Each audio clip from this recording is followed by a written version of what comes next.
Assalamualaikum warahmatullahi wabarakatuh. Waalaikumsalam warahmatullahi wabarakatuh. Selamat siang, bagaimana kabarnya teman-teman semua? Alhamdulillah baik. Alhamdulillah, saya juga baik-baik saja. Sebelumnya saya ucapkan terima kasih kepada teman-teman semua yang telah hadir dalam kegiatan presentasi saya tentang income statement.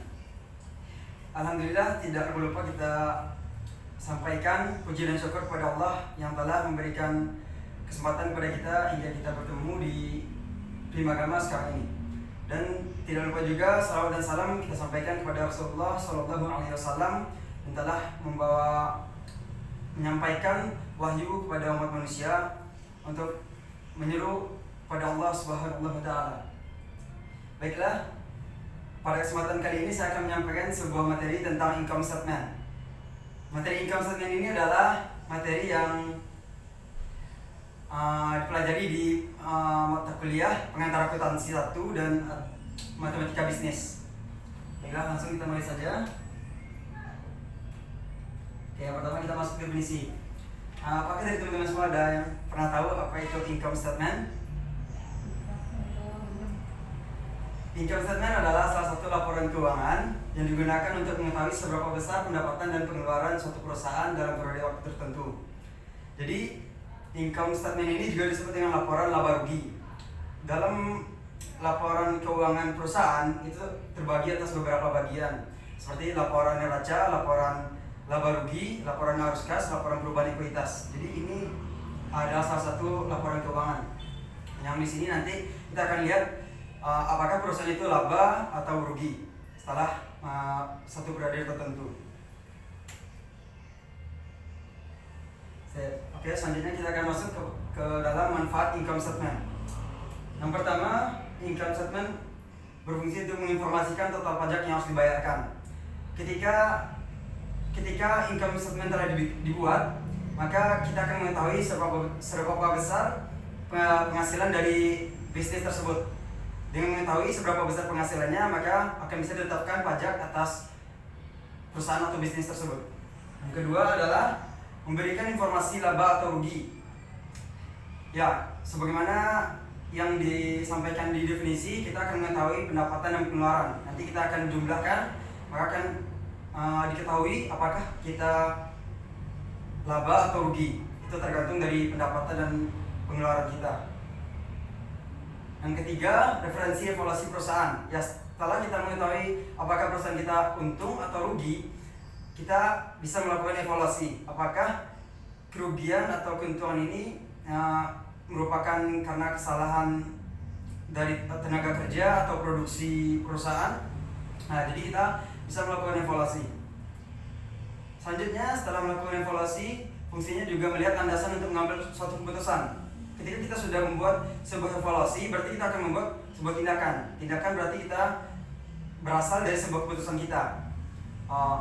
Jadi fungsi income statement di sini adalah ketika sudah tahu keuntungan perusahaan atau rugi, kita akan buat evaluasinya, lalu kita bikin suatu keputusan. Seperti itu. Oke, lanjut. Sekarang kita masuk komponen income statement. Ada yang tahu? Ada berapa? Ada 3 di sini ya. Ada yang tahu? Ada komponen-komponennya? Oke. Yang pertama adalah pendapatan.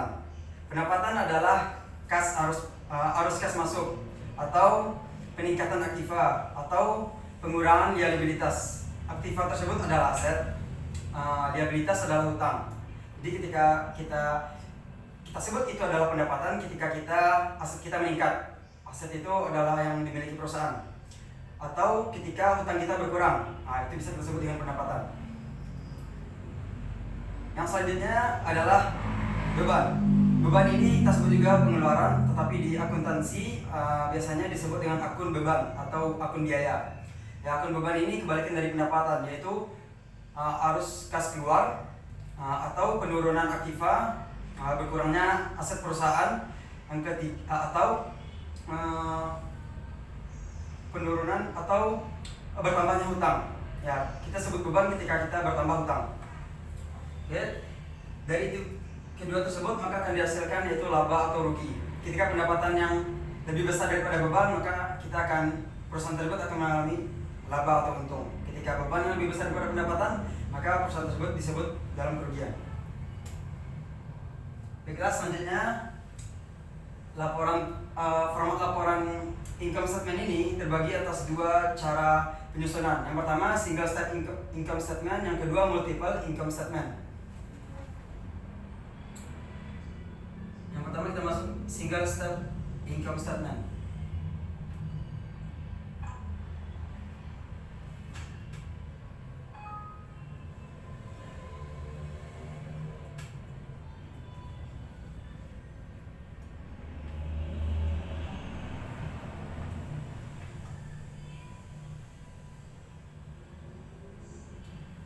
Ya, inilah contoh bentuk single step income statement. Ya, single step income statement ini adalah bentuk format laporan, yaitu kita memisahkan pendapatan dan keuntungan. Di sini pendapatan dan keuntungan kita, beban dan kerugian kita di bawahnya. Jadi kita jumlahkan secara langsung, jadi cuman satu kali langkah single. Dan satu kali langkah untuk menentukan hasil, yaitu laba atau rugi perusahaan. Seperti yang ada di sini, pendapatan di sana adalah 105 juta dan beban kita semuanya, total beban adalah 58 juta. Yang didapatkan hasilnya adalah 47 juta. Itu masih dalam akun laba sebelum pajak. Selanjutnya kita kurang dengan pajak, barulah hasilnya laba bersih. 47 juta kita kurang 7 juta, hasilnya adalah 40 juta. Jadi perusahaan PJ Sejahtera mendapatkan laba bersih sebesar 40 juta. Selanjutnya, multiple income statement ini adalah sebuah format penyusunan laporan yang dimana kita menjumlahkannya secara bertahap. Di sini dipisahkan beban operasional dan beban non operasional. Seperti kita lihat, pertama kita akun penjualan kotor kita kurangkan dengan retur penjualan, maka akan didapatkan penjualan bersih sebesar 770 juta. Selanjutnya harga pokok penjualan mengurangi penjualan bersih, dapat 670 juta. Selanjutnya laba kotor tersebut 670 juta kita kurangi lagi dengan beban operasi sebesar 250 juta, hasilnya adalah 420 juta. Dari laba sebelum pajak itu kita anggap laba sebelum pajak, lalu kita kurangi lagi dengan pajak, akan didapatkan laba bersih sebesar 300 juta. Sampai sini paham? Baik, kita lanjut.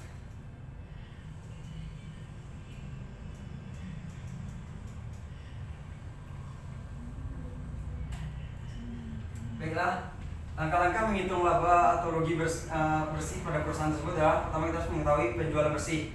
Penjualan bersih adalah penjualan kotor dikurang retur penjualan. Penjualan kotor ini adalah penjualan yang telah terjadi, seperti kita menjual beberapa barang dagang, nah itu disebut penjualan kotor. Itu belum disebut penjualan bersih. Jadi penjualan pertama kita tersebut adalah penjualan kotor. Yang kedua adalah harga pokok penjualan. Harga pokok penjualan adalah jumlah dari persediaan barang dagang kita ditambah dengan penjualan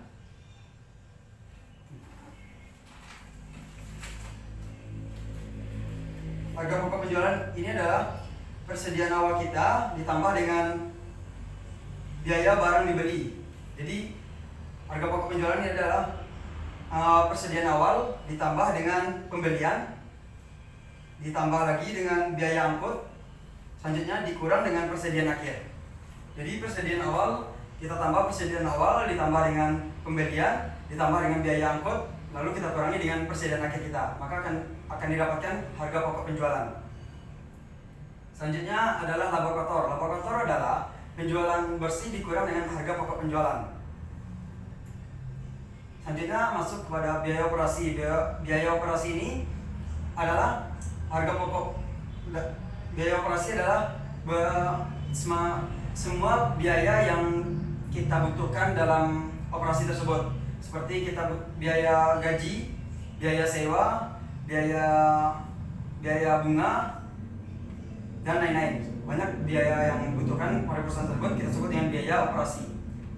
Selanjutnya Ketika laba kotor tersebut kita kurang dengan biaya operasi, maka kita akan dapat yaitu laba operasi. Laba operasi. Selanjutnya ada akun yang perlu kita ketahui yaitu beban operasi. Beban operasi ini adalah beberapa yang termasuk biaya, kita sebut juga biaya, beban termasuk juga biaya. Seperti beban operasi ini biaya utilitas seperti listrik, air, yang berhubungan dengan operasi. Selanjutnya ada juga yang kita butuhkan yaitu laba sebelum pajak. Itu ketika kita kurangkan laba operasi dengan beban operasi, maka kita akan dapat laba sebelum pajak. Selanjutnya adalah laba atau rugi bersih.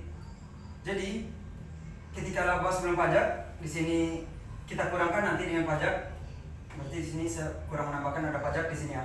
Laba sebelum pajak dikurangkan dengan pajak, maka akan dapat laba atau rugi bersih. Seperti itu. Baiklah, kita coba lihat contoh soalnya. Itu penjualan bersih Benz ice cream adalah $281. Biaya operasinya $119.380. Harga pokok penjualan $103.400. Dan Benz ice cream dikenakan pembayaran pajak sebesar $7.240. Tentukan laba kotor, laba sebelum pajak, dan laba bersih. Baiklah, saya akan menjelaskannya. Jadi karena di sini sudah diketahui penjualan bersih, kita langsung tulis penjualan bersih.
Oke, seperti format berikut adalah format penyusunan laporan secara multiple income statement. Dalam penyusunannya kita harus tulis dulu nama perusahaannya. Selanjutnya kita tulis di bawahnya keterangan ini adalah income statement. Berarti orang harus mengetahui ini adalah laporan laba rugi. Selanjutnya kita tulis penjualan bersih, karena sudah diketahui penjualan bersih, langsung kita tulis yaitu $281.400. Kita kurangkan dengan HPP, yaitu harga pokok penjualan, yang didapatkan laba kotor yaitu sebesar 177.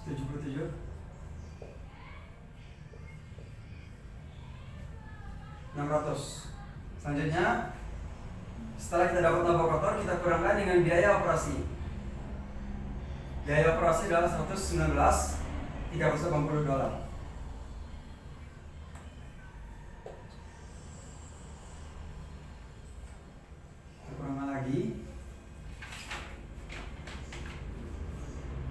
maka kita akan mendapatkan laba sebelum pajak, yaitu sebesar $58.220. Selanjutnya kita kurangkan dengan pajak. Pajak diketahui di sana sebesar $7.240.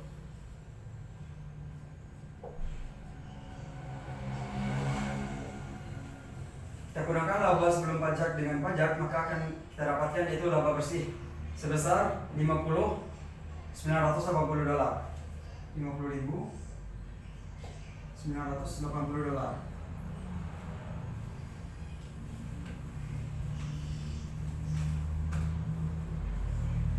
Baiklah, seperti itu kira-kira bagi penyusunan income statement dan penjelasan dari presentasi saya.